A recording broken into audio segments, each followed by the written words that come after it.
मैं उसे बहुत प्यार करती हूँ। मैं उसके बिना नहीं रह सकती, चाहे कुछ भी हो जाए। इसके लिए अगर मुझे किसी को मारना भी पड़े तो मैं उसे मार दूंगी।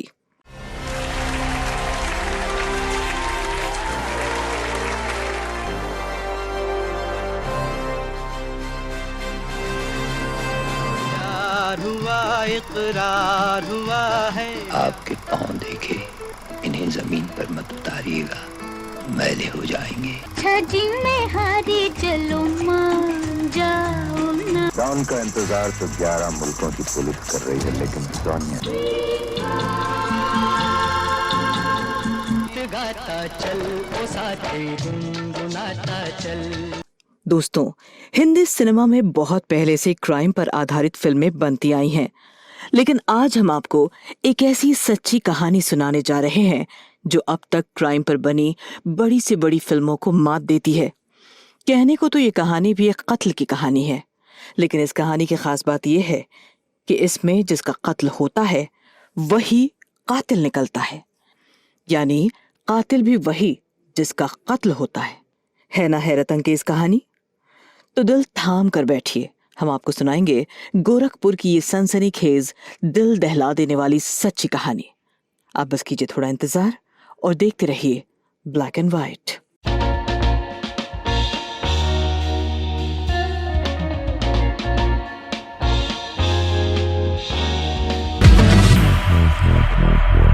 दस जून 2011, शहर गोरखपुर, उत्तर प्रदेश। ये है शिखा दुबे, उम्र 23 साल, रंग साफ, चेहरा मासूम, आकर्षक, निवास कमलेशपुरम, गोरखपुर। शिखा दुबे उन दिनों गोरखपुर के दीनदयाल विश्वविद्यालय से पोस्ट ग्रेजुएट की पढ़ाई कर रही थी। गोरखपुर में 10 जून को जीवन किसी आम दिन की तरह ही था, लेकिन कमलेशपुरम कॉलोनी के राम प्रकाश दुबे के घर में कोहराम मचा हुआ था। दरअसल राम प्रकाश दुबे की बेटी शिखा दिन में किसी काम से बाहर निकली थी, लेकिन देर शाम तक वापस घर नहीं लौटी थी। लोग परेशान थे कि शिखा ने थोड़ी देर में घर लौटने की बात कही थी, लेकिन उसके गए अब घंटों बीत गए थे और उसका कोई पता नहीं था। जैसे जैसे वक्त बीत रहा था, परिवार की परेशानी बढ़ती जा रही थी। इस बीच परिवार ने शिखा के दोस्तों, रिश्तेदारों और तमाम जानने वालों से उसके बारे में पूछताछ की। हर ऐसी जगह खंगाला गया जहां शिखा के होने की उम्मीद थी, लेकिन शिखा के बारे में कुछ भी पता नहीं चल सका। शाम ढली, अंधेरा गहराया तो परिवार की बेचैनी और ज्यादा बढ़ गई। आखिर जब नहीं रहा गया तो पिता राम प्रकाश दुबे ने कॉलोनी के पास के थाने में शिखा दुबे के गुम हो जाने की रिपोर्ट लिखवा दी। पिता ने शिखा दुबे की कई तस्वीरें भी पुलिस को सौंप दी ताकि उन तस्वीरों की मदद से उनकी बेटी को खोजा जा सके। रिपोर्ट लिखे जाने के बाद पुलिस हरकत में आई। पूछताछ में शिखा दुबे के पिता राम प्रकाश दुबे ने पुलिस को बताया कि दीपू नाम का लड़का उनकी बेटी शिखा से मिलता जुलता रहता था। राम प्रकाश दुबे ने दीपू पर शक जताया। पुलिस जब दीपू को खोजने निकलती है तो दीपू अपने घर से गायब मिलता है। 11 जून 2011, गोरखपुर के कैंट थाना पुलिस को खबर मिलती है कि सिंघानिया के जंगल में एक युवती की लाश मिली है। पुलिस वहां पहुंचती है। पता चलता है कि ये एक युवती की लाश है जिसका चेहरा क्षत विक्षत है, यानी बुरी तरह से बिगड़ा हुआ है। पुलिस बताती है कि पहचान छिपाने के लिए किसी धारदार हथियार या किसी नुकीले वस्तु से लड़की के चेहरे पर बार बार चोट किया गया है। लड़की के हाथ में कंगन मिलते हैं। उसके गले में काले धागे में बंधी एक ताबीज भी मिलती है। लाश के पास उसका पर्स और उसकी चप्पल भी मिलती है। पुलिस को शक होता है कि कहीं ये लाश शिखा दुबे की तो नहीं है। पुलिस शिखा दुबे के परिवार को बुलाती है और परिवार के सदस्यों से युवती की लाश की पहचान करने को कहती है। लाश का चेहरा तो बुरी तरह खराब किया हुआ था, लेकिन शिखा दुबे के परिवार वाले शिखा के कपड़ों और उसके चप्पल से उसकी पहचान कर लेते हैं। परिवार कहता है कि ये उनकी बेटी शिखा दुबे ही है, क्योंकि आखिरी बार जब वो घर से निकली थी तब उसने अपने बदन पर यही कपड़े पहन रखे थे। उसने चप्पल भी यही पहने थे। इसके बाद पुलिस युवती की लाश पोस्टमार्टम के लिए भेजती है। रिपोर्ट से पता लगता है कि लड़की की गला दबाकर हत्या की गई है। साथ ही उसके चेहरे को किसी धारदार हथियार से बिगाड़ा गया है ताकि उसकी पहचान ना हो सके। पोस्टमार्टम रिपोर्ट से लड़की के शरीर पर जगह जगह चोट के निशान भी मिलते हैं। ये भी पता चलता है कि उसके साथ दुष्कर्म किया गया था। पोस्टमार्टम के बाद पुलिस लड़की का शव शिखा दुबे के परिवार को सौंप देती है। परिवार वाले शिखा दुबे का अंतिम संस्कार संपन्न करते हैं। इसके बाद पुलिस शिखा दुबे की गुमशुदगी की रिपोर्ट में हत्या का धारा जोड़कर दीपू की तलाश में जुट जाती है। पुलिस को लगता है कि शिखा दुबे का शव मिलने के बाद से ही दीपू अपने घर से गायब है और अब तक वापस घर नहीं लौटा। पुलिस उसका मोबाइल नंबर लेती है, लेकिन उसका फोन लगातार स्विच ऑफ आता है। दीपू के इस तरह मोहल्ले से गायब हो जाने और लगातार फोन बंद मिलने से दीपू पर पुलिस का शक और भी गहरा हो जाता है। पुलिस दीपू को पकड़ने की काफी कोशिश करती है, लेकिन कोई नतीजा नहीं निकलता। इस बीच इस घटना के 2 महीने बीत जाते हैं। गोरखपुर की जनता मामले को आगे न बढ़ता देख अपने गुस्से का इजहार करती है। जनता का रोष बढ़ता ही जाता है।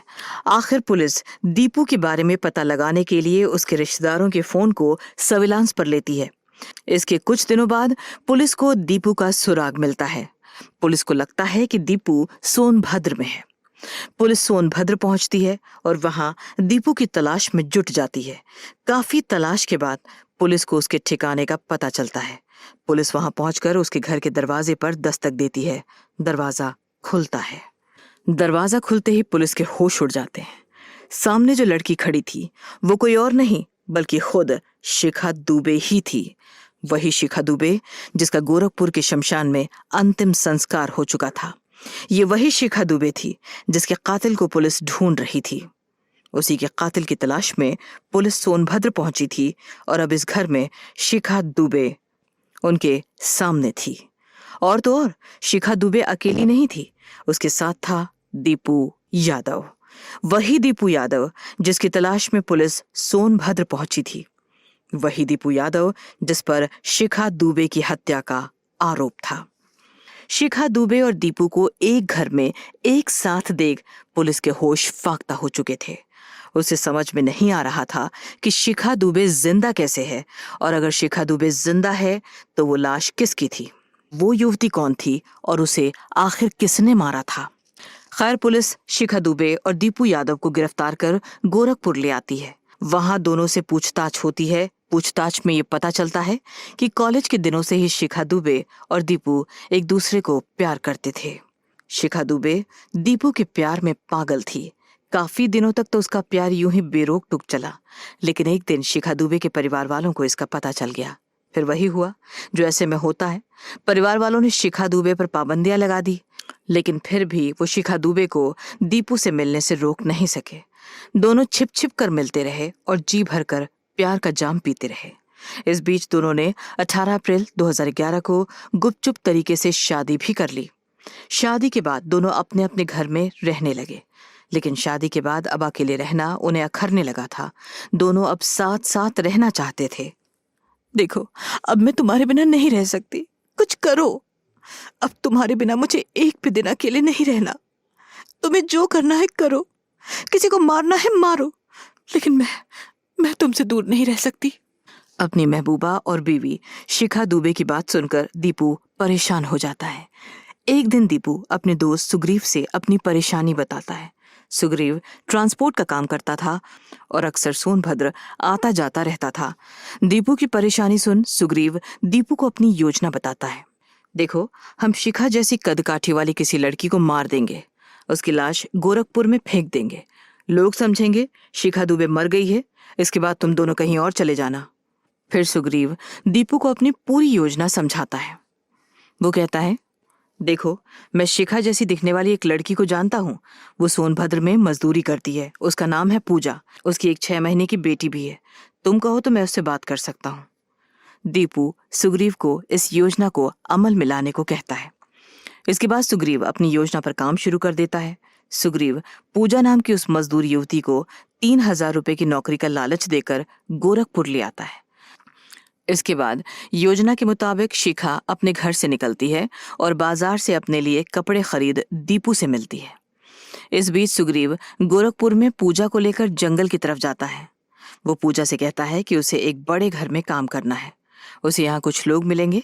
इसके बाद सुग्रीव किसी बहाने से फिर पूजा को पैदल ही जंगल में लेकर जाता है। इस बीच दीपू और शिखा भी जंगल पहुंच जाते हैं।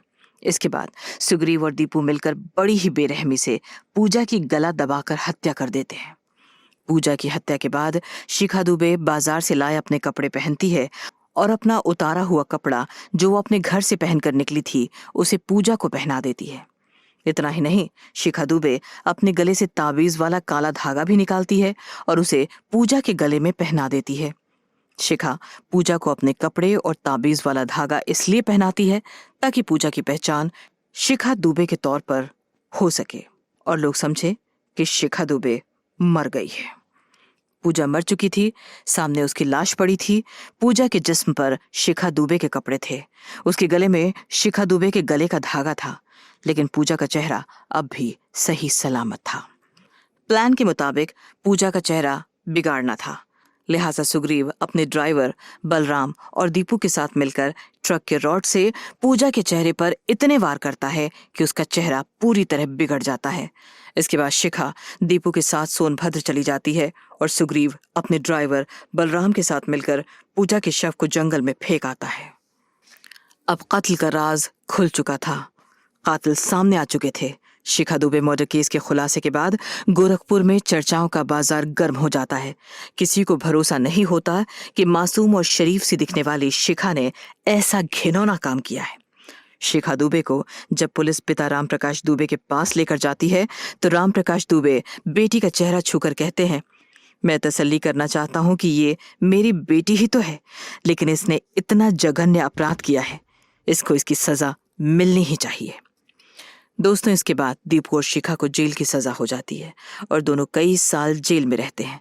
बाद में जमानत पर बाहर आते हैं और अखबारों की रिपोर्ट्स के अनुसार दोनों फिर अपनी अलग अलग शादी कर लेते हैं। मामला अब भी कोर्ट में है। इस एपिसोड में आज बस इतना ही। ये एपिसोड आपको कैसा लगा हमें बताइएगा जरूर। अगले एपिसोड में ऐसी ही किसी सनसनीखेज कहानी के साथ आपके सामने फिर हाजिर होंगे। तब तक के लिए हमें इजाजत दीजिए। नमस्कार।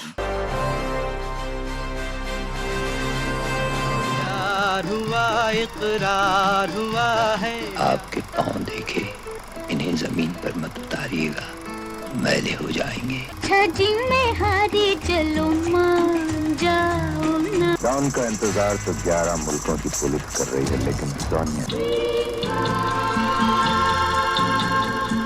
गाता चल ओ साथी गुनगुनाता चल।